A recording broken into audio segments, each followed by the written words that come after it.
киім таңдаймыз. Міне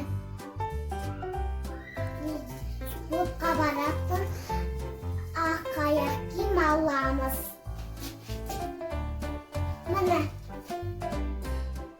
Динаға саябаққа киетін киім таңдаймыз.